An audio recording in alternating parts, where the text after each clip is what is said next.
এক দশকেও শেষ হয়নি জামালপুর মেডিকেল কলেজ ও হাসপাতালের নির্মাণ কাজ। এতে উন্নত চিকিৎসা সেবা থেকে বঞ্চিত হচ্ছে জামালপুর সহ 4 জেলার 50 লাখেরও বেশি মানুষ।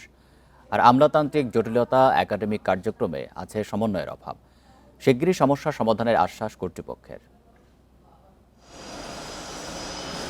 উন্নত স্বাস্থ্যসেবা নিশ্চিতে ২০১৬ সালে জামালপুর পৌর শহরের মনিরাজপুরে ৩৫ একর জায়গার উপর জামালপুর মেডিকেল কলেজ ও ৫০০ শয্যার হাসপাতালের নির্মাণ কাজ শুরু হয়।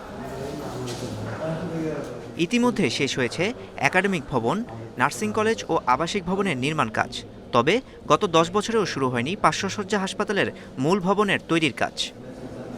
দীর্ঘদিনেও কাজ শুরু না হওয়ায় ব্যাহত হচ্ছে পাঠদান কার্যক্রম।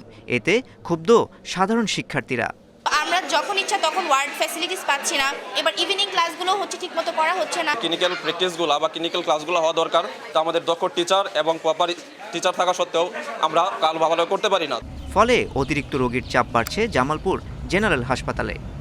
আমাদের যে অবকাঠামো সেটা ১০০ শয্যার হাসপাতাল, যা ২৫০ শয্যার রোগী থাকে, কিন্তু বর্তমানে মেডিকেল কলেজ হাসপাতাল হিসেবে ব্যবহৃত হয়। রোগীর চাপটা অত্যাধিক বেড়ে গেছে।